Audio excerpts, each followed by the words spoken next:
next-gen battery chemistries shift to silicon and nickel. A decade of intense evolution is on the horizon for lithium-ion battery materials, driven by rising demand across electric vehicles, stationary storage, and consumer devices.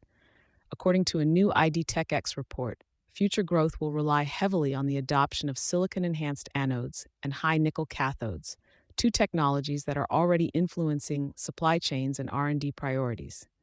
On the cathode side, a new generation of high-nickel formulations, like NMC, nickel manganese cobalt, NCA, nickel cobalt aluminum, and NMCA, is gaining momentum, especially in applications that demand premium energy density, such as long-range EVs.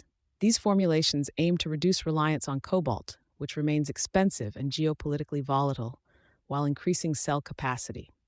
However, the trade-offs include more complex thermal management and manufacturing processes. LFP, lithium iron phosphate, will continue to hold its ground, especially in China, where it remains favored for its cost-effectiveness and stability. But newer variations, such as LMFP, lithium manganese iron phosphate, are emerging as mid-range alternatives that could see broader adoption from the late 2020s onward. ID TechX forecasts LFP and LMFP combined will exceed 2.6 TWh in demand by 2036. In contrast, high-nickel cathodes are expected to see around 2.2 TWh in demand, driven by Western markets where range and energy density are top priorities. Manufacturers in these regions are already ramping up to meet projected needs, though supply chain risks for nickel sourcing remain a concern. Silicon anodes advance beyond niche applications. Graphite will remain the backbone of lithium-ion anodes through much of the next decade, largely due to its stable performance and compatibility with existing gigafactory infrastructure. Still, the role of silicon in anode technology is expanding, and fast. Many commercial batteries already contain a small fraction of silicon, less than 10% by weight, to boost energy density. Now, efforts are turning toward mid and high silicon anodes, which can hold more lithium ions but pose challenges around structural degradation due to volume expansion during charging.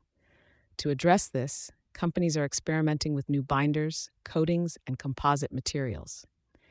Silicon-dominant anodes are already seeing limited commercial use in wearables, drones, and high-performance consumer electronics.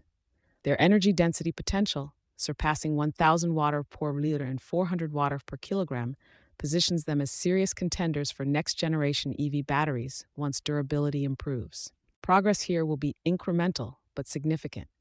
The timeline for widespread EV deployment of silicon-rich anodes depends on continued innovation in cell stability and lifecycle management. That said, OEMs are already integrating mid-silicon materials into pilot projects and luxury models.